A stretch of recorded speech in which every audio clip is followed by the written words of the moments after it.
I remember it like it was yesterday. I woke up late, thanks to me forgetting to set my alarm the night before.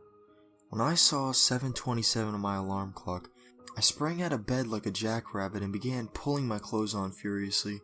I needed to be at my bus stop by 7:35, so that meant I had no time to brush my teeth or eat breakfast today.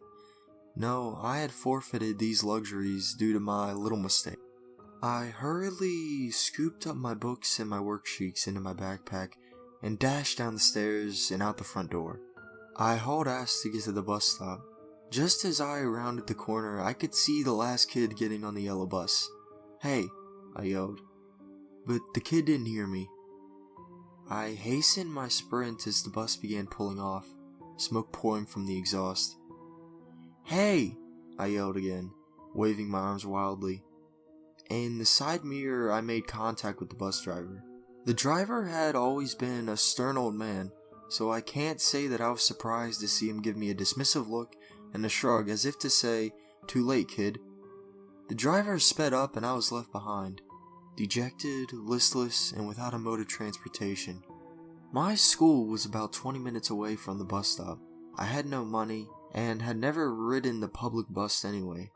My 10-year-old mind was in a complete state of panic. I knew my mom would kill me once my teacher called and told her that I was skipping school. I sat down on the curb, sighing deeply. I still can't explain it exactly, but something didn't feel right. I'd never felt this way before in my life, but something was just wrong. I felt a chill run down my spine, and it had nothing to do with the wind whipping around me. I was even more unsettled due to the fact that the wind sounded chillingly like agonized screams ripping through the air. I looked up and noticed the beat-up dirt-brown pickup truck chugging slowly down the street towards me. I don't know why I didn't run at the sight of it. I merely sat and watched as the truck pulled up right next to me and came to a halt. The driver's side window was already rolled down, and I could see a wizened old man wearing a dirty red cap gazing out at me. He flashed me a toothless smile before speaking. "What's wrong, kid?" "I missed my bus," I said with an air of defeat. The man stared at me for a moment before responding. "You need a ride?" Yes, I had been taught to never talk to or accept rides from strangers. Still, I was a desperate 10-year-old who didn't want to get into trouble for missing school. Yeah, I grabbed my backpack and walked over to the passenger door. I hopped in. Slamming the door behind me, the inside of the man's truck was filthy. There were cans and old food packages on the floor, and the smell was overwhelming. I coughed and reached to let down the window. "Sorry, kid. The window doesn't work, and neither does the door, from the inside." I looked at the man, who was looking at me intently. There was a little bit too much glee in his dark eyes, and I was beginning to feel uncomfortable. "Where do you go to school?" he asked, and I told him. The man smiled again, then began driving. I looked up at his mirror and saw what appeared to be a little girl's rainbow-colored bracelet hanging from it. My unease was out of control now, and though I tried to look away quickly, the old man caught me looking at it. "Oh, this? It was my daughter Jessica's. I think about her every day." He reached out and caressed the bracelets. I stared out the window, noticing that the man was going a completely different way than the bus driver usually did. What happened to her?" I asked numbly. The old man was quiet for a few long seconds before answering. "Well, she passed away in a car accident. The roads are dangerous, especially in this town."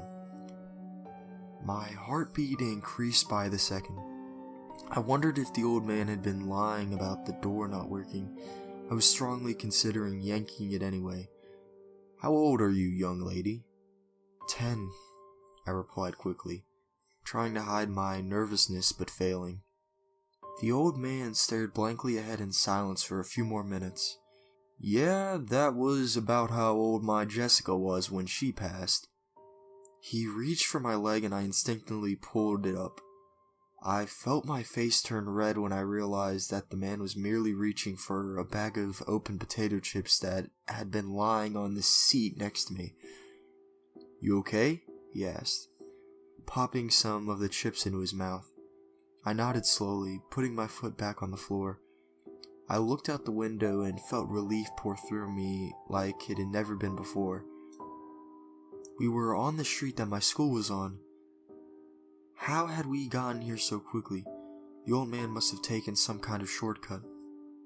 The truck pulled to a slow stop in front of the school, and the old man hopped out. He walked over to my side and opened the door for me. I climbed out, looking up into his wrinkled face. "Thanks for the ride, mister." The old man nodded, giving me another smile.